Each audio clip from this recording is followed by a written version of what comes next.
Now everybody else, y'all need to put some respect on my fucking name. I am the welterweight champ for a reason. Kamaru, the Nigerian Nightmare, Usman.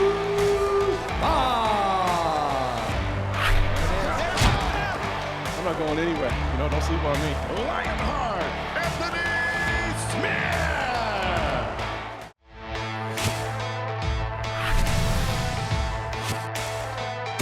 Welcome to UFC Unfiltered. Please tell me that's on video. I've never been happier. I'm made for a fucking podcast. We're dangerous. Listen to me, we're at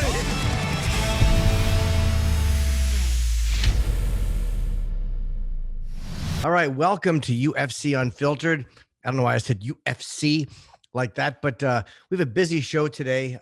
We have champion Kamaru Usman. He hasn't been on in a year. Do you believe that it has been a year since I believe he's been on this show? I do, because, you know, with the pandemic, it just feels like it doesn't surprise me, because there's people that I don't talk to like, oh, it's been a while or been a minute, like the kids say. And then really, It's been almost a year because everything's been put on hold. You know what I mean? It just feels like less, though. I remember talking to him. It just feels like 2 or 3 months. And I realized the date was last April, I think. I'm like, I can't believe that has been a year because it was on video. Now, he doesn't like Ben Askren. I wonder what he thought of that whole thing. Yeah, I mean, I'm sure he was somewhat thrilled. I mean, a lot of guys who didn't like Ben, I'm sure were happy. Yeah. I want to know his thoughts. I'm not into that. Everybody's like, oh, he represented MMA. I don't give a shit about that. Because it's not MMA. It's so silly. Yeah, he just boxed. And by the way, we also have Colin Quinn, my friend, coming today because last time he was sick. And Anthony Smith, who is the first fight. He's fighting Jimmy Crute, the opening fight of the card. And also, by the way, I want to plug something for UFC. This Saturday during 261, UFC is going to have a UFC 261 watch along on Twitch. Now, the hosts are CM Punk, Steve-O, and Jens Pulver. A great mix of people. And they're going to preview each matchup and break down moments live and react to all the action. So you can get involved in the chat with fellow fans or give your predictions and thoughts on the fight. It's free to watch, but any subscription revenue the UFC Twitch channel receives is donated to the American Cancer Society. So UFC 261 watch along with Steve-O, CM Punk, and Jens Pulver. It kicks off at 9 o'clock Eastern time. That's 6 o'clock if you're in California. And it's this Saturday live on the UFC Twitch channel. And I wanted to mention that before I forgot. And I'm sorry, though, because you're mentioning the most important part about people with cancer. I'm belching like an animal. Jimmy. It's okay. It slipped out. I saw your little hand went up. Oh, you had a little. I wasn't quick enough. I couldn't catch it.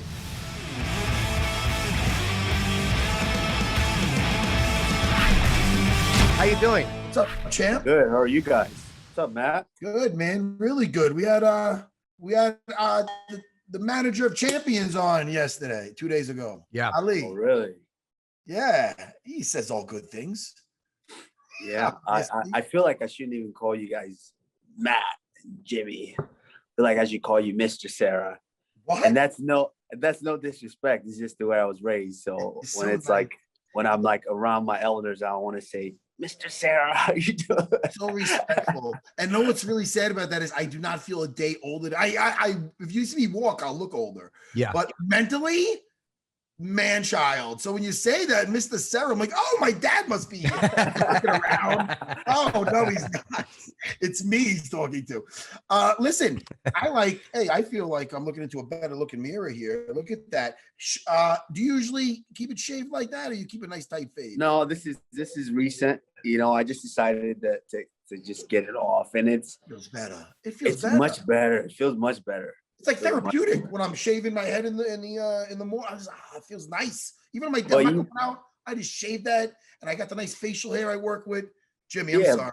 Well, you know, it's a struggle. It's a struggle at first to finally come to terms with it and finally let go of the hair. You know, come to terms with what? The fact that it's kind of involuntarily leaving, like it's kind of going. Yeah. I started to thin out a little bit up here. Yeah. You know, and of course, you know, you fight for a while to save it. And then the crazy thing, I start getting all these emails from some of these big hair companies in Turkey. They're like, hey, we can restore this for you and do all that. Essentially, George St. Pierre.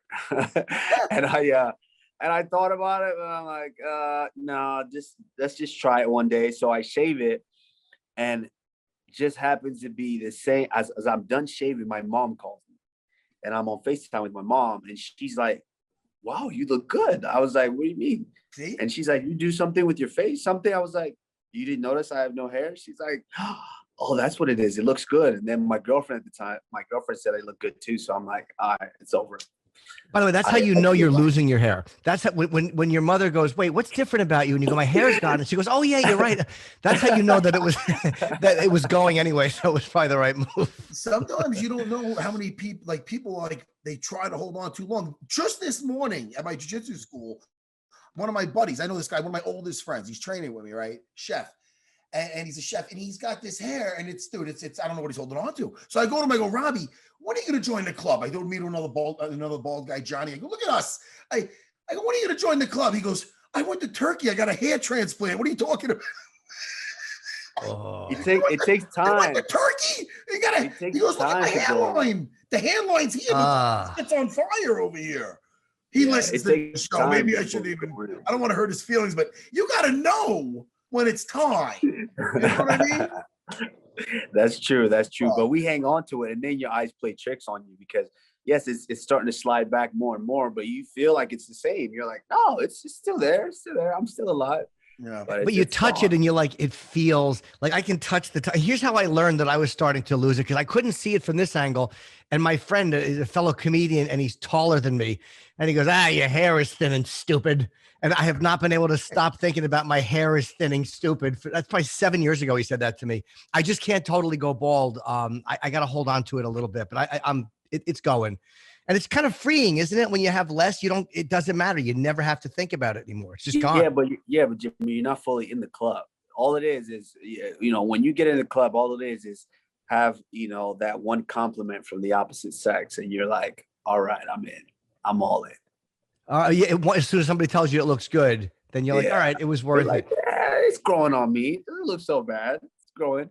Have you cut yourself yet? Because I have shaved all the way down before, and I've always cut my head a few times. Have you done that yet? No, I haven't. See, I can't. I'm black, so I can't razor my head. No, that's bad news. So I use the trimmers, and I get it as close as possible. You get it that close with just a trimmer? Yeah. I used to buzz my head with a buzzer, and now I'm a big man. I don't know. You end up just getting used to just shaving it yourself. And look at me. I got the fucking head of a Rottweiler too. So don't think it's not like I got a little fucking peanut head where I can just beep this thing. And I have fucking gouged myself and that shit's like a faucet. Yeah. The paper on your head and shit. But let's keep it positive. It's a good move. You know what I mean?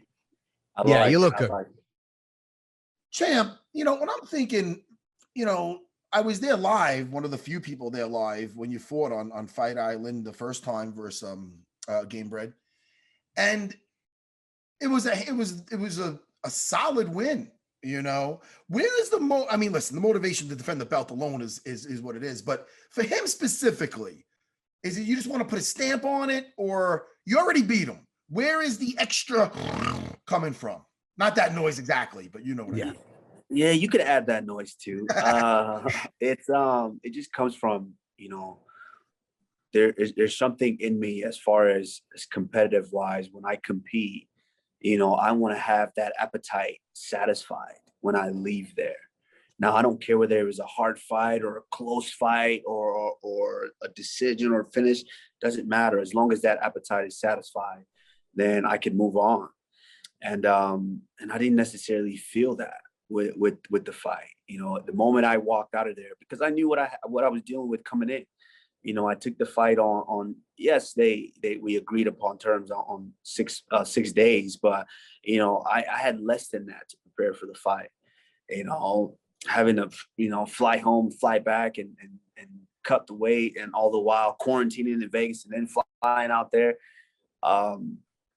It was a lot, but yeah, I got through. And then, of course, having a shattered nose, and I barely walked half that camp because I had a really, really bad bunion, and having to train through all that and then go out there and have to fight him. And I still dominated him. But when I walked out of there, I just knew what I was dealing with, and I knew that I could perform a lot better had circumstances be different, had I had a little bit more time. So, you know, that was just kind of the driving force. You know, it's like, yeah, I need to satisfy, because I don't care about him. I already beat him. I don't, you know, I'm doing him a favor by fighting him again. Yeah. You know, but I just needed to satisfy that appetite. What was your emotions like after the Gilbert Burns win? You seem frustrated that you feel like people aren't seeing you the way they should see you or respecting you, I was glad to hear you say that, and that you felt that way. But I mean, do people maybe people don't vocalize it as much, but I think people have a tremendous amount of respect for you as a champion and a dominant champion. Are you not feeling that from people or from the press? That wasn't necessarily about the people or the press. You know, like, I was dealing with a lot of things internally going into that fight. I mean, it was you know, as much as people can say it's business, that was more personal, because, you know, Gilbert's someone that I knew, and someone that I trained with for years, and we shared a common goal, and we're helping each other trying to achieve that in our respectful way. And now him coming up to my weight and saying that I want what you have, what you work for, what I know you work for, what I helped you work for. I want that. You know, it took me to a certain place to where, you know, I felt, you know, disrespected, like, to the point where it was kind of like, you know, to the point where it was like, the fact that it was like, oh, I can take that from you, was kind of like, really? So you think the work and all the stuff that I put into this wasn't worthy? It's not enough? Like, I haven't, you know, I'm not that guy. And then, of course, the, you know, the media and the press, and, you know, some of our crappy fans and our, you know, don't, you know, seem to share that same notion. Like, oh yeah, you're not that guy. And so it was kind of like putting a seal on it. Like, you know, have some respect, you know, like, I worked to earn this. I know how hard it is to get to the top of the mountain. And it's even harder staying up here, getting up every day to still come back. And yeah, I just felt that. I was emotional. I mean, it is after a fight. You're emotional. You're walking around, man, King Kong, and then all of a sudden I realized, oh, that's my friend. That's my buddy. You know, but, you know, it's over with and done. And you know, we move forward. And you were in, oh, sorry, Matt, you were in Francis's corner against Stipe. The takedown defense, I think everybody knew that it was getting better, but it was so much more advanced than I think any of us were prepared for, especially against a guy like Stipe, who's so good at getting in and getting the takedown in that first fight. So was that a lot of your handiwork, or a lot of what you guys had worked on together? No, I mean, Francis is such a self-made guy, to where he understands. And like myself, we're honest about what we do, which I think is very, very important in getting you to a certain level. Is you have to be honest with yourself. If you suck at stand-up, then you know, I need to go correct this. And if you're you know, you suck at your wrestling, you got to be able to tell yourself, I suck at this and I need to get better at this. And that's what Francis did. He made a lot of mistakes in that first go around. And throughout the process, me and him, you know, I remember we had frequent talks about, you know, what he needed to change and what he felt like he needed to do in order to get to that place. And he did that work. You know, me being there wasn't, oh, I showed him that or showed him that. You know, me being there was more of letting him know that it's okay to be great. You know, you've put the work in. It's okay to just to feel the way that you feel, enjoy the moment, and go out there and perform. And he did just that. I mean, Francis, he put in the work, he put in all the effort, and he should definitely reap the benefits from now on. Such a nice guy, too. Yeah. Doesn't he have that big, warm, deadly teddy bear? No, Francis? Yeah. I wouldn't say teddy bear. I wouldn't say teddy bear. But yeah, very friendly guy. Hey, I'm sorry. I was just gonna like, because I know you had some issues with Ben Askren before. Did you watch that whole debacle? Yeah, I watched it, and you know, it's not. You know, a lot of people are saying that I had issues with him. I didn't necessarily have issues with the guy. I had issues with the way he approached me, the way he came at me, because I've heard, of course, in the wrestling circle is very small, and I've heard of Ben Askren, and apparently Ben Askren has heard of me, but we've never really like met and crossed paths and we're friends or anything like that. We never that. And then now he's getting the opportunity to come into the UFC, and I'm the top dog, and he's like, and obviously, of course, he's just wanting to pick at the top guy just to get himself and his name in the mix. And he's kind of posing like with friends. He's saying, "Oh, Marty," and this and that, calling me that. No, the people who get to call me that are the people that know me from that circle. Those are the wrestling circle. So that was just my tip is, I've never known you. You don't know me. So don't act like we're friends or we're buddies. We're not, only the people who know me from that circle can call me that. And that was that whole situation. But I never had an issue with him in any sense. But like, come on, let's all be honest. Who didn't think what happened Saturday was going to happen? Me, this asshole right here. Come on, man. Really? Honestly, I did get bamboozled. I thought he was going to be tying him up a lot, and I thought this young kid never really fought anybody. So I thought he would do a lot of the kid trying to knock him out because he's young, then tying him up, maybe getting him tied, and then pity patting him. I thought that was going to go down. To be honest. See, that's the coach, and that's the sensible fighter in you. That's the path to victory right there, is do just that. And he did in the first, opening 35, 40 seconds. And you can see the kid swinging for the fences and trying to get him out of there. And that's obviously the path to victory. But I guess you get a little confident and you think, all right, let me stand in the center and, I've got the hang of this thing. And no, that's not your world. And it definitely showed. I stupidly picked. I thought Askren was going to win quickly. That's how dumb I am. But my thinking was also that even though he's never been a great striker, he's not known as a striker, that he still fought good strikers, and he still had to stay out of the way of the punches of good strikers and kicks. So I figured his head movement, and he has enough ability to get out of the way of a punch, or he's seen other professional fighters throwing punches. But obviously I was completely incorrect, because that right came up and landed pretty cleanly. Yeah, not completely. I mean, because he slipped a jab, in that first couple of exchanges. He slipped a jab and countered with the overhand.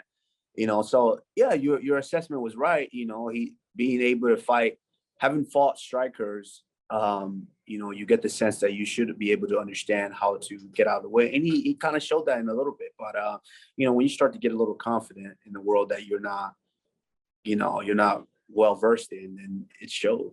It seems really hard to go. So to go.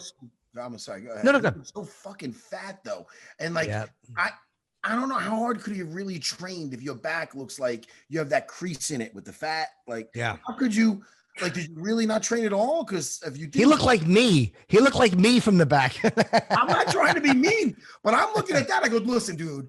I'm not taking my shirt off next to Kamaru at the pool, but I'll take my shirt off next to Ben Askren on his best day. But in this thing, I didn't expect him to look so out of shape. So I'm like, he trained at all? And does it hurt his legacy, where at one point he was considered, could he beat George St. Pierre? Could he be the best of all time because he's beating everybody in mixed martial arts and he's using his wrestling and he's being so dominant? And it's kind of not, I don't want to say sad, because the dude he did walk away with $1 million, whatever it is. Yeah. He seems happy with his, I know his point with, he still gets to live his regular life anyway of teaching wrestling and podcasting. I understand. But is your legacy taking a hit with a spectacle like this and going out like that? Do you think it's taking a hit? That's a very, very good question. And there's another part to that question. It's, if you want to say legacy, as far as what people consider legacy and all that, I don't think he gives a shit, because at the end of the day, I don't think he cares. But legacy, as far as a competitor, knowing what makes you compete, that drive on the inside, because you know how it is. If you're standing next to a man, another man, you kind of size him up. It's in our nature. It's inside of us. So as far as legacy, as far as that, and knowing that you have been winning and you have been successful in so many different aspects of martial arts, and then going out there now, it feels like you're selling out just for the money, because you knew you didn't have a chance, but you were selling out for the money. Yeah, I think in that sense, yeah, it does start to hurt your legacy, because Now you go from a real competitor to just, a pony dancing for money. I think it's hard for anybody who's had success in MMA just to go to pure boxing, because even if you're predominantly a strike, you're still losing half of your weapons.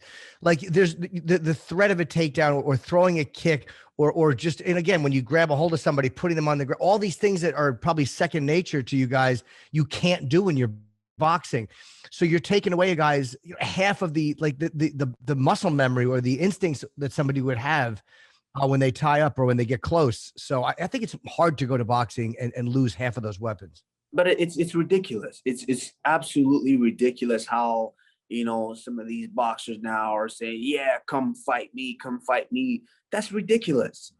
Boxing is an art. It's that form. And that's what you've been doing forever. But you talk about a fight. That's not necessarily a fight. There's only 3 positions in a fight that you could end up, and 2/3 of those positions are on the ground. That's a fight, So to say, oh yeah, let's fight. No, that's not a fight.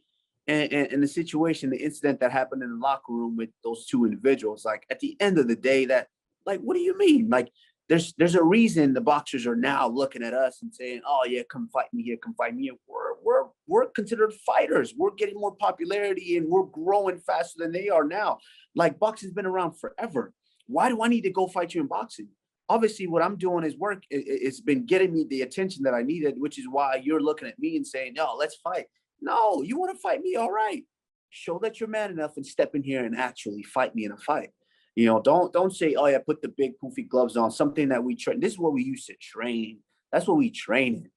That's not even what we fight. That's what we train in. Yeah, come on here and fight me with this. No, you want to fight? You want to be a real man and actually fight? Come in here and fight me. Because if you got in a fist fight and the guy grabs you, 2/3 of that fight is going to end up on the ground at some point. So come fight me in here. And it was a little sad watching that situation backstage, because it's like, and if I was one set individual and a boxer was, being that disrespectful to me back there, it would have been a different story. What happened backstage? I'm not familiar with what you're talking This about. is what he's talking about. I don't know the dude's name. That one of the trainers was mouthing off to Woodley. Tyron Woodley, our good friend, was watching. Him get his hands wrapped. Jake Paul, and his trainer's like, what do you think about these, young champ? He's telling him the gloves. You don't know nothing about this. He was being disrespectful to T-Wood. And Woodley handled it. I'll tell you right now, Kamaru, between me and you, handled it way better than I would have. I would have said, hey, dude, you lock us, me and you in this fight. How about fuck the gloves? Everybody, let's lock each other in the room. We'll see who gets out, basically, fucker. That's Woodley's very calm. He told him he's got his champ. He handled it way more mature than I would have. Yeah. Whereas this boxing guy who nobody knows this motherfucker. Nobody knows him. Nobody knows this guy. You walk down the street, you say, nobody knows this guy. So he's like trying to talk shit to Woodley, and he's being a little disrespectful. I'm with Kamaru on that. It irked the shit out of me. Yeah. Daniel Cormier got very upset about it and was like, who are these fucking clowns talking shit? Meanwhile, they can get their limbs ripped off. They have no idea. They really don't. Woodley would strangle him. He'd put him on the floor and strangle him. Anything they want to do to these fucking boxes. Anything you want to do. Yeah, and that's just the times that we're in now. Is we're in this era to where now fame can easily equate to an immense amount of cash, of money. When ever in the history have you really seen someone go, oh yeah, I'm famous guy, an actor or a famous guy go, you know what, I'm gonna challenge Mike Tyson back in those days. Hey, that's right. What? Never heard of. Yeah. It would never happen because they understood what would have happened. And now we're in that era to where just because I've got a little bit of following on the internet, I can say, you know what, Floyd, I want to fight you. And it get attention and this actually potentially happened. And we're just living in that era right now. It's just a different time to where, these guys can do that and pick and choose. Like, let's be honest. If you really said, all right, I want to fight. I want to fight the best representative in that. That's my weight class. That's my weight class. Why wouldn't you say, okay, Dana White, you know what? Put up your top dog, put up your best. Why wouldn't you say that? You know, so these guys are still staring the narrative every way they want. And this is exactly the answer. This is exactly what they wanted. This is the end result. So we have to sit here and we're going to have these conversations about guys that are completely irrelevant. It's true, man. How do you feel too, to be going back in front of a live crowd? I mean, a massive, like the first, real audience back. How does that feel? Like, did you kind of adapt a little bit to fighting without the crowd, or does that not affect you at all?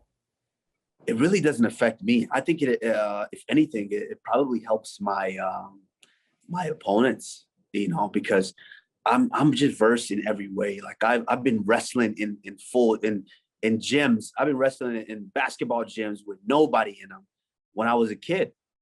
And so I've built up that awareness to where I didn't care who was around. I was still going to be able to go out there and perform.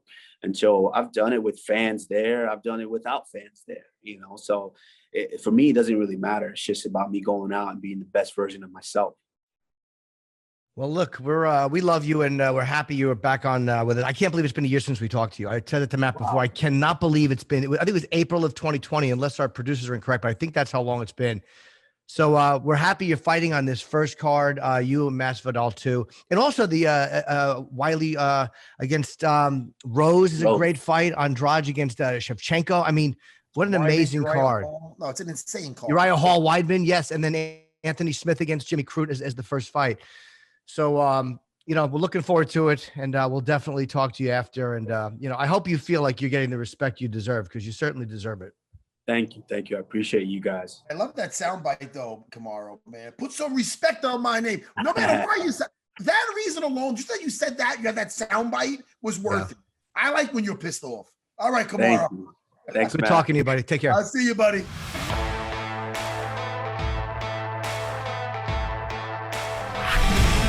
Hey, Carl. Hi, Jim. How are you, Colin? Nice to meet you, buddy. Nice to meet you. Huge fan. I was just bringing up to Jimmy how I used to watch you on Remote Control. Yes. Yeah. Remember that? Obviously, it was ages Not ago. only do I remember it, but I knew that's what you were bringing up because I saw Jim's awkwardness of trying not to say he hated that show. No, I never really saw it. It's fun. I've seen clips. I didn't. I remember. Yeah, Adam Sandler used to guest on there too. Adam Sandler, Dennis Leary, they were all on there. What is that behind you? It's me. Is that you? Speaking of remote control, one of my fans, when she was a little girl, her grandmother used to take her to remote control. I've known her for since she was 7. And over the years, she became an artist, became 100 different things. And she sent me that a couple of years ago. And I met her on remote control. I met you. Matt was asking me before you came in, did we meet before or after that? And I met you. I knew you from the show. I was aware of the show. But I think it was after remote control. No, I'm mid-90s. not. What I'm making fun of is you're trying to be straight instead of trashing me like you wanted to. You were like, well, Matt, yes, I do remember the show. Instead of attacking me brutally, which is what your instinct, every fiber wanted to do. Colin, we all know Jimmy is far from straight. Don't worry. We're all right there. We're familiar with our Jimmy Bird. Colin, do you watch any of the fights, by the way? Do you watch any of the MMA, mixed martial arts? Sometimes I do. You know what I mean? Over the years, I've probably watched 20. Yeah, so you're less boxing. than a casual fan. You're a boxing guy. Is that right? Oh, I've always been. I always like boxing, but even then, I'm not. I don't watch any sports since I was a kid. I used to be a sports guy, but but yeah, MMA. I'll watch it once in a while, but I'll watch it on YouTube. Do you now with boxing? Did you see the Ben Askren fight that we were just talking about? The the YouTuber Jake Paul against Ben Askren? No, I did not. Okay, it was about a minute and a half. It lasted. It was kind of an embarrassing. It's more of a pop culture thing than a. I saw the Jake Paul. What's his name? Williams fight. What's his name? Nate Robinson. Nate Robinson. He knocked him out. Yeah, he did. He knocked him quickly. How are you feeling in this fight? This happened as well. Yeah, very, very fast. No, what happened? Oh, first round knockout. It was, I guess, less than 2 minutes in. He knocked Ben Askren out. So, Matt, what do you think about a guy like Jake Paul? Because he seems to me like he doesn't have defense. And I'm not saying that to challenge him like I'm going to fight him next. But if that's what it comes to, I'm ready. Now, listen. Sure. it's hard to tell because he's not fighting any boxers. He didn't fight a boxer yet. He fought a couple of YouTube guys. He fought a basketball player, and then he just fought Ben Askren, who's got arguably the worst hands in MMA, and we love Ben. He's got some of the best wrestling in MMA, but you can't use that in a boxing ring. So, I mean, he's picking his opponents very smart. He's obviously got power. He looks like an athlete, nice, a strong kid. Yeah. And he looks like he's getting some work in the gym, but we're not going to know until he goes versus another straight up boxer. How about fighting another boxer? He's fighting everybody. He's fighting a basketball guy, a YouTube guy, a wrestling MMA guy. Well, even a lot of your fights, from my fights I used to watch, was you would win with boxing, because I feel like boxing is so striking, as we call it. See, I'm in the game, guys. Yeah, I'm not completely out of it. And you know what I mean? Position before submission. I know this. I know what's going on. That is good. I use that all the time. I might have yelled that this morning in my jiu-jitsu class. That's good. He knows that. Nothing infuriates me more than the fact that Norton, since he's working with you, one of the masters of a game, doesn't train in MMA. It drives me nuts. Well, hold on. In fairness, now, Matt, I'm in New York. I'm in the city. Matt's in Long Island. I did start training, but then everything got shut down. I was training kickboxing with Jimmy Rivera, who is not far from where I live, but then everything shut down and the gym shut down. But I was going like 2-3 times a week. I loved it. Well, kickboxing is perfect because one thing about Jim, which a lot of the fans probably don't know, he has very shapely and strong legs. Yes, I do. Thank you. Like a young pony. Yeah, I do have very good calves. The Norton calves are very underrated. Norton calves are very impressive. So Thank you. Kickboxing might be the right move for you.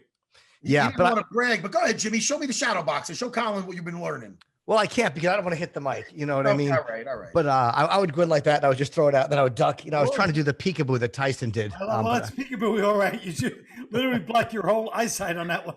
That was what they pointed out to me. That was a mistake I was making.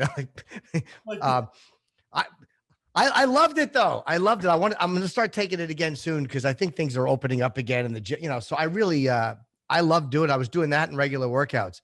I was doing privates and classes. Well, nobody asked for the full schedule, but thanks. No, but I wanted to let you know the extent of my training and expertise. Exactly, but you really went by. It was like reading an Equinox class schedule. Enough. We get it. You're back working out. You're looking forward to kickboxing. Matt, what I'm trying to say, by the way, Matt, I know you're from East Meadow.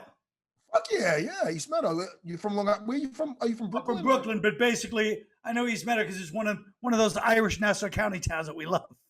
Yes. I mean, I know you worked. You probably was at was it Governor's? That was right in Levittown. I was at Governor's on Saturday. My school that got taken down by COVID is right in the parking lot. It's right. Holy Trinity. Yeah. No. I'm sorry. My jiu-jitsu school, I should have said. Oh, okay. Holy Trinity. I used to run the track like out of a fucking low budget Rocky knockoff. And I used to fucking drink my shake and get there on the fucking Holy Trinity track. And so your place is in Levittown too, huh?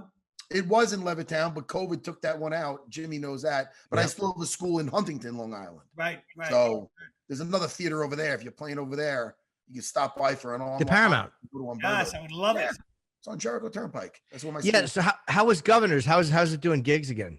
Oh, it was fantastic. I mean, it's fantastic. No, it was good. I mean, it was a good, they're only allowed to have like 90 people there. And 90 people backstage too, apparently.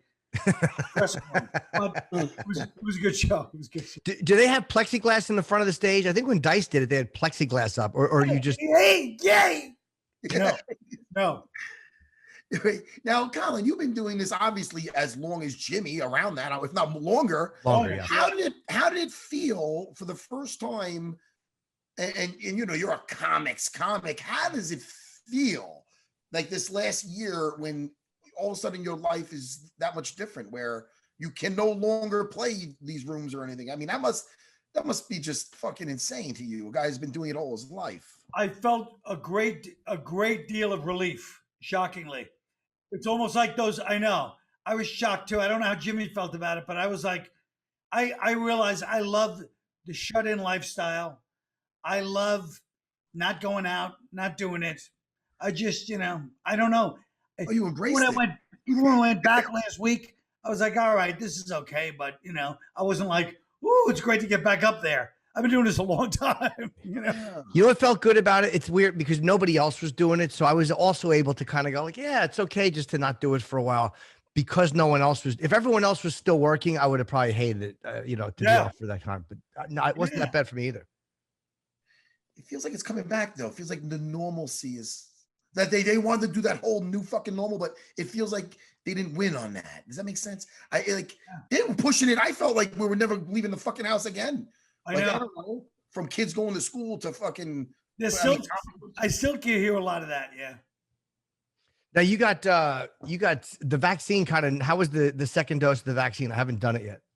For me, it was 36 hours. It was like having COVID, I had COVID and it was very similar, What the fuck? Why would you want that? Not that you want that, but why would you think that you had the antibodies. So you just said, you know what, I'm going to do it anyway. I like to soup it up a little bit. I like to get the antibodies because they said it supercharges it if you have COVID and you get the antibodies. But then they keep saying you need another shot they don't know what's going on. You know what I mean? We don't know what's happening. Have you flown yet? I flew, once. And was it nerve-wracking or you didn't care? No, I don't even care. Even when I had COVID, I didn't care that much. It was really unbelievable since I had a heart attack, but it's like, I don't care, I mean, because, you're just rolling with it. And it seems like it's only hitting, for the most part, anybody can get anything, but it's only hitting people, at a certain age with certain pre-existing conditions. Yeah, you know what, dude? How long? Oh, wait, you got to be sure Bobby's okay. Shit. God. Wait, now, Colin, when did you have a heart attack? How long ago? Like two years ago, Whoa. 2 or 2 years ago? 2 or 2? 2 years ago. Yeah. Now, after that happens, is it like walking on eggshells in the beginning? Like, I'm not going to go up the stairs, or what do they tell you? Do you have blockage? What is? Yeah, they give you stents. So that just gives you, it depends on the kind of heart attack you had, but, they say they give you stents and then, you go right back. I mean, a month later, I was walking around, going to the gym, exercising, you know what I mean? Felt good. How fast is it? Like you're terrified for a while. Like Kevin Smith had a heart attack and he dropped like 100 pounds or whatever. And now he's just eating really healthy. How long is it before you're like, all right, I can just kind of eat something that I want to eat and not have to worry about it? Well, I mean, my second day in the hospital, I made my friend get me a couple of cans of Coke. All right. So it was about a 24-hour period. About 48 hours. 48 hours of just rigorous dieting. I was in the hospital. I go, get me some Coke. I want a Coca-Cola. He goes, oh, you shouldn't get it. I go, just get me some Cokes. Something about when you just say something like irritable, people feel like they're not cool if they don't get it, Like, or like, better. Just get me a Coke. Oh, he must be right. He's laying in the hospital. Of course he knows. Yeah. But, yeah. So are you? Go ahead. Oh, no, go ahead, Jimmy. I was going to say, is everything back? Like, do you have to keep going for checkups? How often do you got to go? Obviously, once a year, once every 6 months to make sure that they're good? Yeah, once every 6 months or a year. I don't know. I mean, the only good thing was when I had COVID, they gave me the infusion because I had pre-existing condition. What do you mean the infusion? What's the infusion? Maybe I shouldn't have. We're not supposed to talk about it with non-pre-existing people. Forget about it. Okay. Yeah, I brought it up. Matt, I want to talk about a couple of things, please. First of all, yes, the fact that one of the biggest mistakes of my life, in 1991, me and my brother drove down to Redondo Beach and visited a small, dark, almost like a cave-like room. Machado Jiu Jitsu. What is it? What school is it? Gracie School. The original. Close enough. It is a Gracie School. Yeah, it was the original Gracie School. It was in Redondo. Oh, my goodness. You could have been the first black belt. You could have been the first. Yes. I would have beat up Ed O'Neill. And we went in and loved it. He was great. I think it was, I don't know if it was Horian or one of, Hendo. Like, this is before MMA, Oh, but I get it. I had read some weird article about it somewhere. So I said, let's drive down. It sounds crazy. These guys they were like vegetarian. I still remember the article. It was like them on the lawn in Redondo Beach and just the vegetarians, and they would just eat fruit once in a while, and they had the school and their grandfather and their father. It was like, so we drove down, did a free workout. They gave everybody a free class. They're trying to get students at that time, Yeah. And The only reason I lived in Hollywood, and just because traffic took us 2 hours to get back, we're like, I'm not going down there. I should have moved to Manhattan Beach and driven to Redondo every day. I'd be a member of the Gracie family right now. Do you enjoy the process? Do you remember what you were doing? We loved it. My brother loved it even more. My brother, if I had said let's move, my brother would have moved. Because I took judo when I was 8. I took judo in Brooklyn, downtown Brooklyn, had a judo place, and I loved judo. But even though we were getting CTE in those days, I could still count to 10 in Japanese. Yeah. But in those days, they would just bang you on the ground, so you hit your head every time. So every time I loved judo, I had this horrible headache, but I loved going there. You know what I mean? There's a reason. Yeah. There's a reason why I was going to say there's a reason why there's not a judo school on every corner. Yeah. It's pretty rough, man. Whose knees are blown out, their backs are getting thrown. Jiu-jitsu is a lot more. It's just so much more gentler and it's more deliberate, right? They don't just like in the school. They just take and start flinging. It was the late '60s. That's amazing. That's amazing that you went to the very first Gracie school out of a Horion's garage. That's Jimmy. Did you know that about one of your best friends? I did not. I assumed he took judo, just being in the shape he's in couldn't be an accident. So I assumed there was some training, but I didn't. I didn't know about that. And the whole, not only was I fantasizing about I should have done that, but when I think back on it, I go, I could have lived at the beach, only ate vegetables like the Gracies. You realize back in those days, I don't know if they're still like that. The Gracies only ate vegetarian. And once in a while they get crazy and have some fruit. That's what it said in the article. They have a little bit of like they had something called the Gracie diet where it's fruits and nuts and berries. Yes. Nah, I was on the Henzo Gracie diet. He'd go to McDonald's and shit. He wouldn't give a fuck. Enzo's funny. And where did you study with them? In the city? Yeah, in Manhattan. Yeah, in Manhattan. That was in the early days of the Gracies in Manhattan. Henzo's when I was training with his American business partner, Craig Kukuk, a couple of years before he moved here. But in 1996, Henzo came over. Wow. And since he came over, he took me under his wing. I was working in a security guard booth. He took me out of there and he had me scrubbing the toilets, teaching the beginners and doing privates. And now I'm hanging out with Jimmy Norton. Look at me. Yep. I love it. I always got weird with jiu-jitsu too. It scared me. Like the idea of somebody sweating on my face. Kind of what's been on your fucking face? That's the irony. I know. That's ridiculous. Why would that bother you? First of all, it's a gentleman's sport. Even when we had that one lesson with the Gracies, you could feel the excitement. I still remember some of the kids in the class, like kids, but they were in their 20s and 30s. Like one was like this fat, sloppy looking kid with long hair. It was like the early 90s. People had long hair. And it was just this dark room. But the energy was just so like exciting. Like when they became big, I wasn't that surprised because you could even feel in this little room and just the confidence, their personalities. Yes. They're just so like extroverted and just confident. You know what I mean? And they're skinny guys, Yeah, they're in great shape. Yeah. But they're very, but the only reason I quit judo was not because of my CTE. It was because I took the yellow belt test. This is when downtown Brooklyn, we take the bus. We're like 8 years old, take the bus by yourself. And it was like psychotic. I took a yellow belt test and the kid was smaller than me and he got the yellow belt and I didn't. Even though, not that he beat me, to this day I'll stand, but it was almost a draw. And just the fact that he was smaller than me and I was a sore loser by nature, I quit judo after that. How long did you take it until you get the yellow belt test? Why do you have to say it like that, Jimmy? Can't you say it with a little reverence for the art? Yeah, I probably should. That probably was a shitty way to deliver that. So how long until you got to that point? You talk like that to me. You go to Okinawa and talk shit like that. Colin, if he remembers any throws, if you could throw Jimmy. Well, on Jimmy. I only took it about 5 times, but let me tell you something. The little bit they taught me, I used in every fight. Every fight that I won, those 2 throws worked. That's great. So really? I love that. That good. Every fight I had in the street.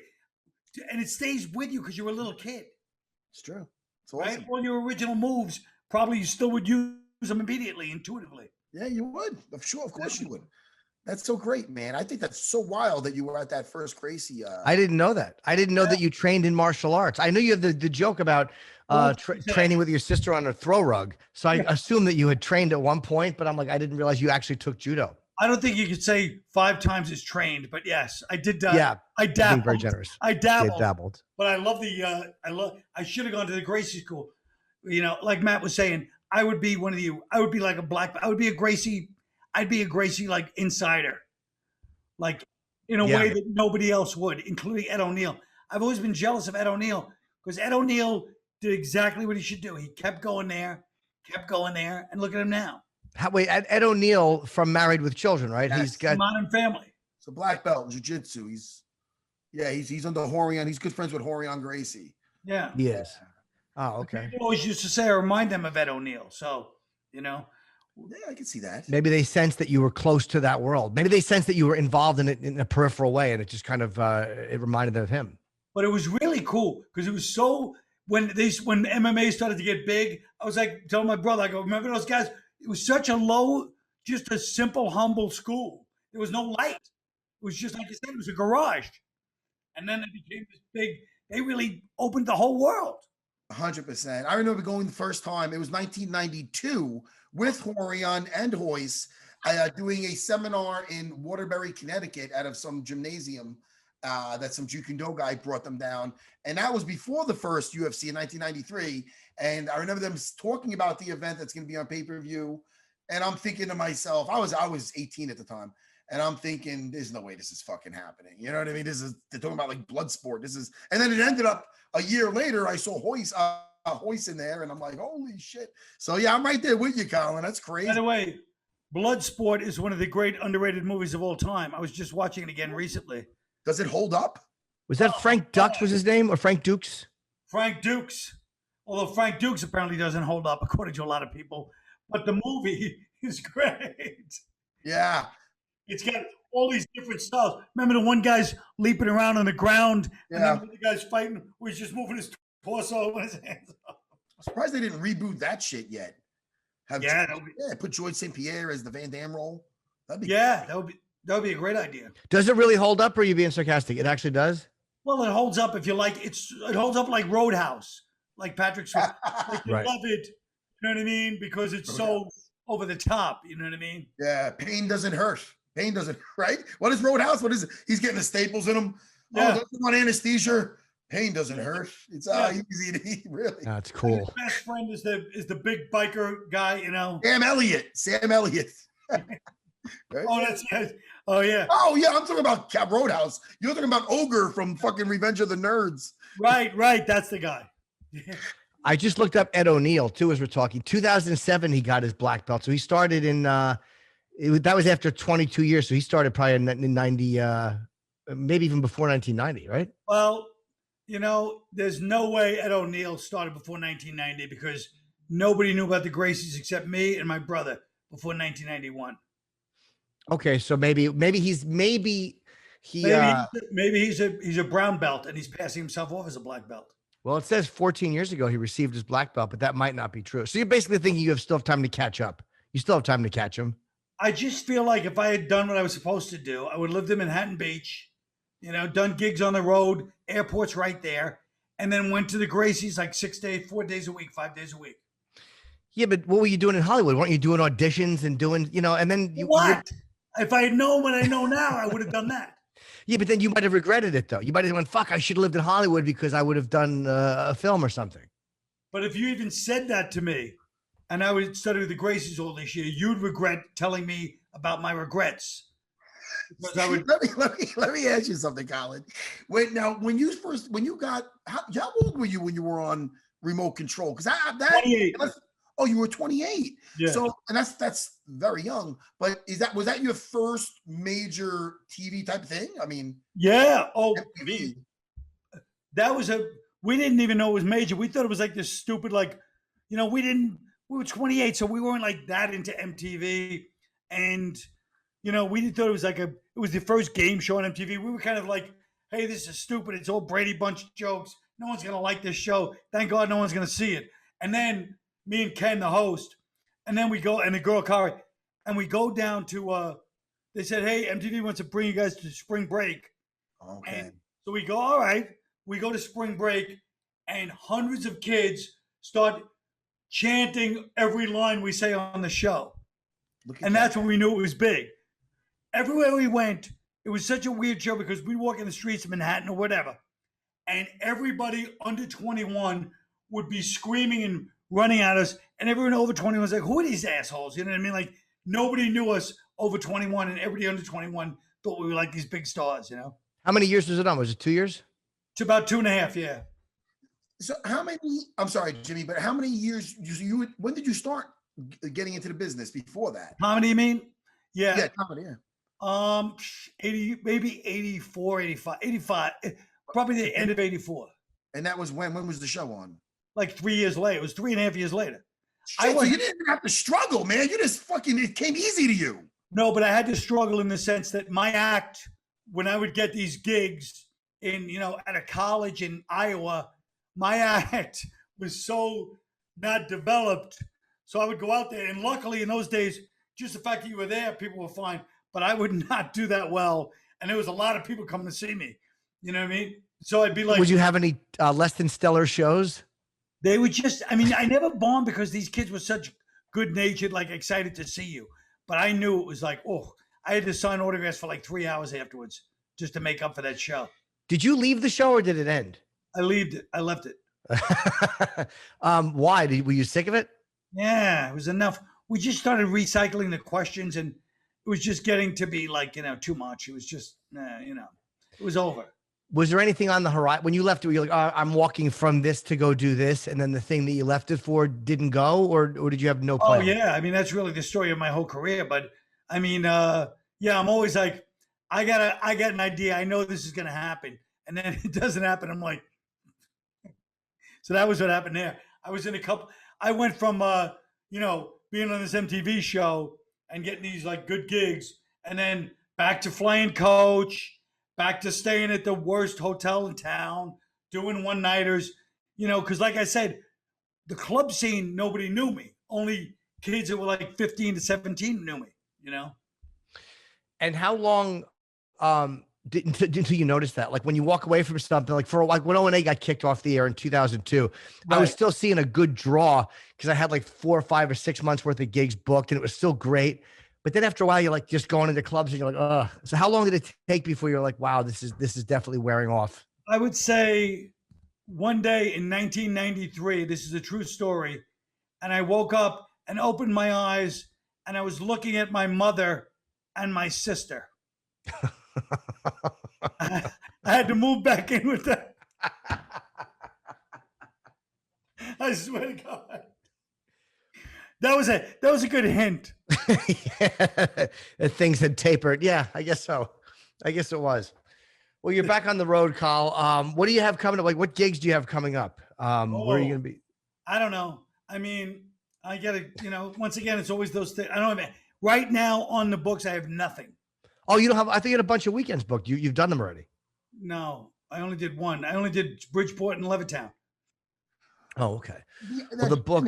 I'm reading about the because I've seen clips. I think either on his Instagram or somewhere of the cop show that it's right. It's 3 seasons. Yep. And I want to watch the whole, not just because my good friend Jimmy's in there. I heard. Yes. Jimmy, you're into some episodes. I am. Yes, I want to see this thing. It looks freaking hysterical. Very funny. Oh, you'll love it. But Jimmy is great in it. It's very fun. It was a very fun show. Are you typecast like a little pervert? Who are you in the show? What are you? I play different. Yeah. You're a cop? In one, yeah. Internal Affairs. And how do I see this? It's on Colin's YouTube channel? Yeah. Well, I'm in. I'm going to watch it. Thanks, Matt. Thank you. I'm definitely going to watch it. And there's one you might recognize, Matt, as Matt is not a fan of Chipperson. So the fact that you may recognize Chip's glasses, because that's where they came from. I stole them from the set of Colin's show. Did you really? Yeah. Look at that's a little fun fact for your little Chipperson fans. Yeah, I stole those. I never knew he pilfered from my set, by the way. We're doing this so low budget, every penny counts, and this bastard stole from the set. I just found out right now. Well, it was an accidental stealing. They were in my pocket, and then all of a sudden I was home, and I was like, oh, who knew I had them? And the cab back would have been too expensive. But yeah, there's not even any frames on them. I mean, there's no glass. They're just frames. And I'm dying to get a second pair. I don't don't see it on the notes, but what about the other show you did? I used to think it was fucking hysterical, man. You had the comics on a bunch. Tough Crowd. Tough Crowd. Yeah. What, right? When was that? How long ago was that? That was 2002 to 2004. Yeah. What? Wait a minute. That was 20 years ago. Wait a second. That was that long ago? Yeah. Yes. Maybe I seen that down a rabbit hole somewhere. Did I see that Oh, on that's YouTube? one of those things where we all go, oh my God, I can't believe that was, it was a long time ago. Now I feel old, but that was funny too. How many Yeah. seasons were there? A few seasons of that? 2. 2 years. I don't know how many seasons that, but 2 years, yeah. It's weird, man, when some stuff that you enjoy, you think there's more seasons and stuff because you remember some, Yeah, well, either one of those could have probably had longer seasons, but they didn't. 100%. Yeah. Well, there's clips of Tough Crowd all over. So a lot of times people will see clips and not realize that 3 of the clips they liked were from the same show. Like they'll see it feels like more, but yeah, it's only 2 You years. never know what gets brought back either from the audience. Just like the Snyder's cut that we were all hoping that they would release. And they released it, the Zack Snyder's cut of Justice League. I'm not going to embarrass you in front of your friend. I'm not going to talk about my comic book movies. I'm not going to do that. I don't want him to lose respect for me. But anyway. Yeah, believe me, I don't even know what you're talking about when you said that. So don't worry. Zack Snyder, anyway, he did a reshoot of this whole movie he did. But that's neither here nor there. It's no cop show. No. But, Jimmy, what else are we going to plug? Cop Show on Colin's YouTube channel, and just your Twitter and Instagram. But I would say if people want to see you live, just go to Twitter and you'll plug the dates there. Do you have a site or do you not even use a website? No, I have one, but I barely go on. Yeah. And his new book is Overstated. Oh, right, yeah, the book, Coast to Coast Roast of the 50 States, and that's out now. Sure. Can I get that in audio book? Yeah, I have an audio book of it. That's a good. Yeah, but you can tell during the audio book that I'm a little irritated doing it. That's not good. Why? I want to enjoy it. Am I going to be upset? I know, but I just try to keep myself in a positive frame of mind when I'm doing it. Jesus. All right, Carl. I'm going to check it out, man. Good seeing you, brother. Talk to you soon. Really nice to meet you, Colin. I'll see you, brother. All right, be good, Carl.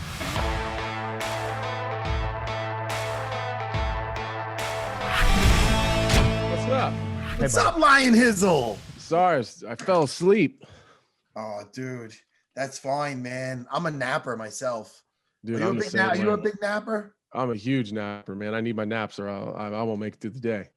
It's true. I can't nap. I envy guys. Like I really, and if you're a good sleeper, you don't know how lucky you are to be able to sleep. Because I'm a shit sleeper. So I see a guy just put his head. Could you sleep on a plane and anywhere you are?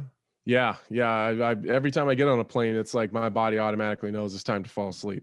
I think about that sometimes. Like I could never be one of those like air police. What do you call those air agents? Air marshal. Air marshal. That's not happening. They could be fucking something. They'd be zip tying everybody. I'd be just fucking snoring. My headphones. I can't stay awake, man. But I sleep terrible at nighttime. I don't know what the deal is. Like I sleep like 4 or 5 hours a night, but I gotta sleep in the middle of the day. I don't know why.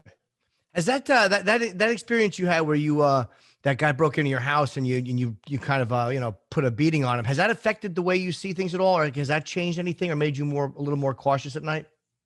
No, honestly, not really. I think that was just kind of an isolated incident. I don't suspect he's going to come back. No, I would welcome him if he did, but I don't think that's going to happen. I just think it was just one whack job, that was just all fucked up on pills and whatever else the hell he was doing, and just stumbled into the wrong house. Okay, but sometimes something like that will make somebody a little bit paranoid. Like every time they hear a noise, but it hasn't affected you. No, I mean, my wife and kids really had a tough time dealing with that for a long time. And to be honest with you, I think that pissed me off more than anything. As parents, I as a father, I tell my wife and kids all the time. I got 3 daughters. I tell them, like, Daddy will take care of this. Like, if anything ever happens, like, I'll take care of it. So in my stupid fighter brain, I feel like, oh, great. I just proved it to you. See, like, we're totally good. I got you. But that's not how it works in their brain, So they were super paranoid and just really bothered them for a long time. My kids haven't brought it up in a while. It's been I don't know, 3 or 4 months since I've heard anyone say anything about it. So I think they're starting to get past it as well. I think that if it happened to somebody else on this call, Line Hizzle, they would have nightmares. Fevered fucking nightmares, just sweaty nightmares. And then Jimmy'd be like, "Matt, you want to sleep over?" I go, "Jimmy, I'm 46. I can't just sleep over like when I was sleep over." I go, "No, he's getting bunk beds in his house." Jimmy would need a lot of, I'd have to hold him and pet him like a little bird. I would be worried for Jimmy if that happened. Yeah, so would I. I wouldn't handle that as well as Anthony did. I want to get a safe house in my like a safe room would be ideal. I mean, I live in the city; it's a little harder in Manhattan to have a safe room in an apartment. But if I had a house somewhere, I would definitely want a safe room at night. Jodie Foster. Yeah. Yes. Yeah. Yes. Yeah. Now listen, Great movie. Your face. Great movie. Yeah, I know. It had the girl from Twilight in there. Your face and Jimmy Crute. How does it feel when you're going versus a young gun like that, who's looking at you like a steak, saying, "This is," everybody knows Anthony Lion Hizzle. They know Anthony Smith. He's been around. He main evented.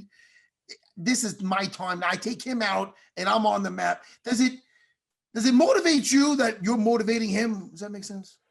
Yeah. What was there a moment in your career, Matt, when you realized you were the guy with the target on your back? I didn't like it. Yes. I see. I didn't notice Weird. until I didn't even realize it until after the Rakic fight. And, I was sitting back with my coaches and I was like, what in the fuck is happening here? Like, why am I getting beat by these guys that I shouldn't be losing to? And they were asking like, what are you seeing in there? Like, it's not what I expect. Like, I'm not seeing what I'm expecting to see. And Mark Montoya and Scott Morton, my jiu-jitsu coach, said something that really stuck with me. He's like, because you're not just anyone else. Like, they're not going to fight you the way that they're fighting everyone else. And I was like, well, why not? Like, what the hell am I doing? Yeah. He said, you're their title fight. Like, you're getting the best that they're ever going to give anybody. Like, you're their moment. And that's when I realized it, like, holy shit. I never even thought about it like that. I just looked at it as two guys going in there to try to see who's better. And then, we figured it out. But, so now it's actually, it is motivating. I don't necessarily enjoy it that much, but I know that I'm going to get the best Jimmy Crute that there's ever been, probably. And I think it's more motivating to prove to myself and everyone else that these young guys just don't have it, like there's levels to this game. Yeah. And, I went into the Devin Clark fight with this same mentality. Like, it's funny, you listen to the interviews Devin did before and then the ones he did afterwards. It's a vastly different tune. It's like Jimmy keeps calling me a legend, and to be honest, it's kind of pissing me off. Like, legends are guys that are done.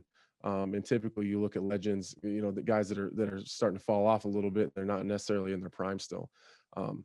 And he keeps saying that he wants to take what I've worked for and kill a legend. Like, it's kind of fun to know, like, I know what I know and he doesn't know what he doesn't know. So like, he has no idea, like, there's levels to this shit. And any top 10 guy he's ever fought, he's lost to. And you hear about people talk about the hype and what he's going to do and what he's capable of, but all that stuff's potential because he hasn't done anything yet. So I'm excited to just get in there and I guess just prove a lot of people wrong. Like, that I'm not going anywhere. I'm still here. I'm still one of the best guys in the world, and just some 24-year-old kid that hasn't done anything in his career is not going to just come and take everything I've worked for. Yeah, Derek Brunson seems to kind of feel that way too. When you look at what he does, he's fought some, whether it was Kevin Holland or whether it was a Shabazian, and you see how he's a guy who's like, no, you're not going to look at me as a big name to beat on your way up the ladder. 100%. Me and Derek Brunson used to not get along that well when we were in the same division, and we were potentially going to fight a few times. And it's kind of a cool thing now. Like, now we're kind of we were not, we had a lot of, it was animosity. I think was just competitive stuff when we were the young guys trying to come up and kind of at each other's throats.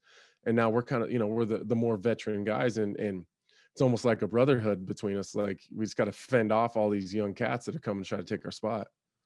You're only 32, right? I think you're not old. I mean, you still have a lot of years left, right? Yeah. And that's the thing that I miss, that people miss all the time. Like, they look at my career and the amount of fights that I have, and I think they equate that with age. Like, I'll be 33 this summer. Like, I still got at least 4 or 5 really good years at a high level in this game. And it's getting frustrating. Like after, you know, I kind of stubbed my toe a little bit with Glover and Rakic, and people are like, well, you know, it's probably he's getting towards the end of his career. Like, what are you talking about? Like, Yeah. Like I fucking lost. I'm not dead. Like I don't know. I don't know, man. It's just, and I'm still getting better. Like I feel like I'm not even close to my potential yet. You know, I've definitely never fought to my potential for sure, but I feel like I'm showing a different guy in there every time I fight. And it's funny you brought up Derek Brunson, because if you look at Derek Brunson, he's a little bit older than you. I mean, you're talking 5 or 6 years down the line, then you're his age. He's like, what is he, 38, 37, 39? Yeah, 38, I think. Put more age. I don't know. What is he, 45? No, he's like 38 or something. No, but I'm saying, like, a lot could happen in 5 years for you. Like, you know what I mean? You could have a whole, I mean, there's a lot that can be done. So you know, it's funny because you see, you know, you see a face around a lot, and you've got so many battles, and you're like, oh shit, man, this guy's still young. He's 37, Matt. Derek's 37. Yeah, and this is the best version of Derek Brunson we've seen. So right. like you said, Anthony, you know, you're looking better and better. How did it feel to get that last win though? Because it always feels better to having a couple of rough days in the office or rough nights, and then it's like getting the monkey off your back. No, like, oh, all right, clean slate again now. Let's start from here and build up. Yeah, it's funny, man. I think I've done a better job of just kind of shutting out all the bullshit. But I mean, at the end of the day, like when we're in the gym and like a guy loses, like we're like, oh man, that sucks. Like he'll be all right. He'll get back to it. We know how good he is. Not a huge deal. But you look at the big picture and kind of how you're treated and the things you have to do in the sport to get back from that. I mean, it's like the end of the world. You're like from the outside, it's how that's the feeling that people kind of put on you. So you do it back to back, and then it's, you know, listen, man, it's all outside stuff, because I knew that I was losing to people that I should have beat. And some of that was just on me. A lot of it was just mental and emotional shit. Like I lost the title fight to John, and my shell cracked a little bit, you know. I don't know. It was the biggest moment of my life. So it took me a minute to get past that. Then I started to, and then I dropped 2 more, and there was a pandemic and the break-in, and there's just a lot of shit that happened in a short period of time. So once I dealt with all that stuff and spent some time with my therapist and really just working out my own bullshit, if I'm happy, like just happy in general, just with my life, with how I feel, happy with myself, I'm a really tough guy to beat. But if I'm ever having any personal issues, whether it's mental or emotional, it always shows its ugly head through my fight career. It always has. Do you now? I don't know what you're like. I have a therapist too, and it definitely helps. Like, I'm a spiraler. Like what I'll do is whatever's going on in life. Like if I can just get myself from a 5 to a 20 very quickly in a bad place by just kind of listening to myself and letting my depressed feelings, whatever, feed on itself. Do you do that? And then sometimes the therapist kind of steps in and goes, "Whoa, what are you doing? This is just not realistic." Yeah, they explain. I'm more like a full cup guy. So like if my cup is empty, you can just fill that shit with whatever. Like the fucking world could explode and it wouldn't bother me as long as I got room in my cup. But I don't ever deal with anything. So I just put it in there. And then when it overflows, all that shit all comes out at the same time. And then I'm overwhelmed. And then I shut down and I don't deal with any of it. So it's like I just pull myself back. I'm kind of a recluse. And I don't deal with any of it. So then I take a fight in the middle of all that. And then there's stress and anxiety and, you know, a lot of stuff that goes along with the training camp, and I already don't have room to deal with it. So it's just all overflowing all over my life. So, and it shows itself everywhere. It's the only place anyone sees it outwardly is in my fight career, because that's where I'm at in front of millions of people on TV. But, you know, my wife's got to deal with it. My kids got to deal with it. It's tough, man. And essentially, you know, like people, there's always that negative connotation on therapists and stuff, but essentially for me, she's a big sounding board, and it's like a big whiteboard, and I just vomit out all my bullshit, and we just try to organize it into categories, like what's important, what's not important, and what's like an emergency. What do we need to deal with right now? And honestly, I don't have that many emergencies. It's not like my life's falling apart over here. It's just I got so much shit and there's so many things going on, and I just got to find a way to organize it and put it in categories and figure out what I need to deal with now, what's really bothering me, and what's shit that probably is bothering me but doesn't actually matter. And then I put all that shit to the side. A good therapist is kind of just nudges. Like they just kind of like, you know, they help me ask good questions to myself, or they'll just like with nudge with questions. They don't, it's not like the movies where they rush in and fix you. Like you're collapsing and they're like, this is what you got to do. It's just, they'll just, you know, that's Hollywood. A good therapist just ask the right questions. And say, well, what do you think about that? Why are you doing that? And it just kind of gets you to answer your own questions. I always look at a good therapist just kind of gently pushing you along and kind of helping you stay in a certain lane. That's all. They're not miracle workers. Yeah, I mean, sometimes I'll be in my sessions with her and she'll ask one question at the beginning and I'll ramble for like an hour. And like, she won't really say shit the whole entire time. And then I'll get up and be like, sweet, I feel a lot better. And then I'm like, on my way home, I realize like, I don't even know what she said. Like, sometimes you just got to work it out, you know, and just vent. Like, just if I have a problem, I'll start it and I'll just start talking about it. And as we go, like by the end of it, I've already figured it out. Like, oh, okay, I got it. So it's like, I don't know. It's helped a lot, man. It really has. It's something I continue to do. And I've always kind of been on and off with a therapist my whole life. But yeah, I think when I start feeling better, I stop going. And then the cup starts to fill up. And then right. That's a good way to look at it. The cup. I never heard that. That's an interesting way to look at it. Jimmy, you and your fucking fill your cups with weird shit. Listen, you ever meet like a shrink when like I remember a couple of girls I dated or whatever, and I'm like, oh, you're gonna be a shrink, huh? And they're fucking crazy. Why? Right? No, I met someone. I'm like, oh, you're gonna help people with it? For you fucking, I'm saying to myself like they're fucking nuts. Yep. Why is it that a lot of shrinks are a little wacky? Is this just me that notices that? Oh, you're right. You're absolutely right. No. Why is that, Jimmy?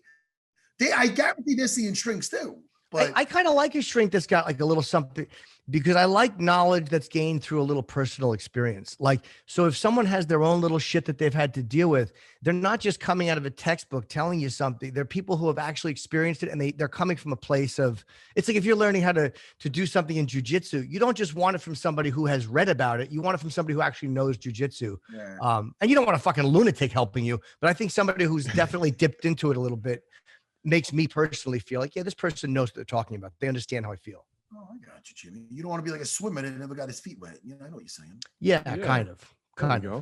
And how does it feel to not be the main event? I imagine you've had so many nights of being the main event or the co-main. Is it nicer now just to know that your night will be done a little bit earlier and you can kind of get your fight done and then just kind of relax after? Or does it not matter to you at all? Kicking off the main card. Yeah. Yeah, it's nice. I think the main card opener is one of the most important fights of the night. I think they put us in that position for a reason, because they expect it to be fireworks and an exciting fight and really suck people in. But yeah, man, it's really nice. You know, it's not as nice as probably some people would expect. Like my last 7 fights have been main events. So with that said, I'm not really bad at doing media. So my media schedule's pretty full already. But yeah, there's not a lot of stress, man. There's not a lot of people blowing me up. There's not, you know what I mean? It's nice to just kind of be in the background a little bit. And honestly, deservingly so. There'd have to be 3 fights or 4 fights to fall off before I had to step up to a main event. So all the people in front of me are especially the main event, are absolutely deserving in their position, man. And I'm glad that I'm not going to take any of their shine. It's a great card to be a part of, man. Yeah, it's crazy. Matt, I was kind of upset you're not here, to be honest with you. I went to North Carolina and trained with Weidman a little bit. I talked a lot. Yeah, he said that he had some great work with you guys up there. I was so happy. I was happy when he told me he was working with you. Did he tell you? Did he give you my regards and whatnot? Yeah. It was a lot of fun, man. You know what? I only brought this up because we were talking about the card. Yeah. After training with Chris Weidman, I remember being on the plane on the way home thinking, how in the fuck does that guy lose it to anybody? It's crazy how good he is. Like, I suspected, like on the way there, like, all right, I'll probably get over on him on the feet. He's definitely going to beat me in the wrestling, and I thought maybe our jiu-jitsu would kind of cancel each other out. I'm not sure that I hit him clean the whole time I was there. He's got crazy hard leg kicks. You know what I mean? He's got a little bit of Wonder Boy in him, like in his movement, and he's hard to get to, and his single leg was incredible. And I don't know if we canceled each other out, but like I held my own with the, in the jiu-jitsu department. I was just really impressed with Chris Weidman, and I'm excited for that fight, because I think after training with him, I was just really sold. Like, I'm really bought into that fight. So happy. Of all the names he brought up, I was like, that he could have brought up. I'm happy when he said you. I go, oh, that's so great. That's something that it just looks like you guys would work so well together, you know? Yeah. Because he's such a humble did. guy too. He's a beast on the mat, but he's a humble guy too. You know, both you guys. So Well, he's that's got great. such a good group of guys down there too. Did you see Longo when he was out there? No, Longo was there the next week. Oh boy. All right, you got out just in time then. Hey Anthony, anything I should know about what you're reading or watching lately? Anything you're streaming? Anything you're reading? Anything? Weirdly enough, have you seen this this F1 what is it, Race for Your Life or whatever it is on Netflix? I'm not like a NASCAR guy or like a Formula One racing guy. It's not like, that's just not really been my thing. But if you get a chance, you should check out that Formula One documentary on Netflix. It's a lot of drama, and there's hundreds of millions of dollars involved in this sport, and every team has 2 drivers, so it's pretty cutthroat, and it's guys are dying in races and shit. It's pretty crazy, man. I'm not like a big racing guy, but it's kind of sucked me in. Sometimes the inner workings of something or the behind the scenes stuff, even if you're not as much into the sport or whatever, are interesting. Like when you see what goes into making something, you're like, fuck, even though I don't watch it, that's kind of interesting. Yeah, well, it's kind of made me want to start watching these races, because like there's only 21 teams in Formula One. That's it. So the same guys that are in this documentary, I think I'm in like season 2. I think there's 4 seasons, and I've seen a Formula One race, and like the top 10 drivers are like the top 10 guys they talk about in this documentary. So like, it kind of makes me like I kind of feel like I know those guys. So like now I'm kind of sold. I think there's one in Texas this summer I'm going to try to go to. You want to watch it live? Yeah. That's kind of like, no pun intended, like the formula of the Ultimate Fighter. You get invested with, it's like, yeah, I like this guy's personality, and next thing you know, you're into the sport. Hey man, I love The Last Dance, and I don't like basketball. Yeah. I'm not about to go watch it now though afterwards. I don't give a fuck still. But I did like the documentary of it. Like, you know, so I can do that with sports. I can't watch any sports, but I can watch some documentaries on them. So I don't know. It's strange. Yeah. Hearing about teammates that don't get along is always interesting. Like guys that, especially like on that level, hearing about the behind the scenes stuff that they were going through, and still, it's all, I don't even watch it, but you can't not be drawn in listening to Jordan bitch about somebody. It's just interesting. Yeah. Yeah. And I'm a big documentary guy. So I get in. The other one that I watched recently was there was this like this mob killer in New York. They called him the Iceman. Iceman, yeah. Oh, Richard Kuklinski, yeah. Yeah. So I just watched that documentary. It was, I think it was on Showtime, or I think it was Showtime. That shit was crazy too. Yeah. He's they did a couple on him, I think. The Iceman. The movie too. They did, yes. I forget who played him. Zod played him. Zod. That's the guy who played Zod in Superman. Okay. Yeah. I don't remember his name. I know who you mean. He was great. What's his name again? Don't remember. I don't know, but that guy is a goddamn psychopath. When he was talking about he killed that one guy and put him in like a 50-gallon drum, and then just set him on the street, like next to the place that he went in, like the little bakery that he sat and ate breakfast at, and just stared at the thing for like 2 weeks, and it never moved. And then one day it was just gone. It was crazy. So yeah, those are the 2 ones that I've watched recently that kind of stuck out to me. He had a guy in an apartment, and the guy's praying. He goes, "Look, I'll give you 30 minutes for a miracle to happen. You keep praying." And 30 minutes was up, and he was praying hard. I think it was James. That was the only time that in the whole thing where he sounded like he actually gave a shit about something he did. Because then he was like, "Yeah, I probably shouldn't have done that." Yeah. And he was like, "Wait, yeah." He like gave him 30 minutes to see if God would show up. That's crazy. Yeah. Is this guy? He's dead. Kuklinski's dead. Yeah, he died. Yeah. Man. All right, Anthony. Well, look, good luck, man, on opening fight against Jimmy. Opening fight on a card against Jimmy Crute on Saturday in front of finally a full house again. UFC is finally the first sport, I think, to have full crowds back, and I'm happy for you, man. Looking forward to it. All right, man. I appreciate you guys. Good seeing you, Jimmy. Matt, you too, buddy. As always. Yeah, Anthony, man. We'll be watching, man. I can't wait. Part of a great card, dude. Always watching you fight. Thanks, man. I appreciate it. See you guys. Talk to you soon, man. Take care.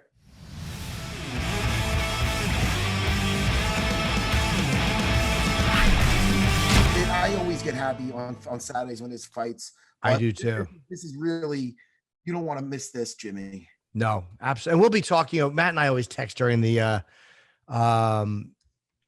card. We always do. And I'm happy I got to meet Colin Quinn, dude. I really like it. Yeah, he'll come. He'll definitely come back. Yeah, man. Yeah, you know what? You tell Rich Ross to stay home, and you can bring him back. I like Rich Ross. We'll have them together. Let's have Rich Ross back too. I agree. Jimmy, the UFC is on pay-per-view, 10 p.m. Yes, Eastern time. Sorry, I just like to sound professional. It's gonna be this Saturday. It's in Jacksonville, Florida. Oh, how exciting! And the prelims, Jimmy, the early prelims are on ESPN2, ESPN Plus at 6 p.m. Eastern time. The prelims start at 8 p.m. on ESPN and ESPN Plus. Main card at 10 p.m. I cannot wait. I can't either. I'll talk to you before then, Jimmy. Yes, and don't forget, guys, the UFC Twitch channel will be streaming. I think it starts 9:00 Eastern Standard Time. If you want to jump on with those guys, with Steve-O and Jens Pulver and CM Punk. All right, and thank you to Anthony Smith, of course. Colin is one of my closest friends, and champion Kamaru Usman. Matt, I'll talk to you this weekend. Later, Jimmy. Goodbye, everyone. All right, goodbye, guys.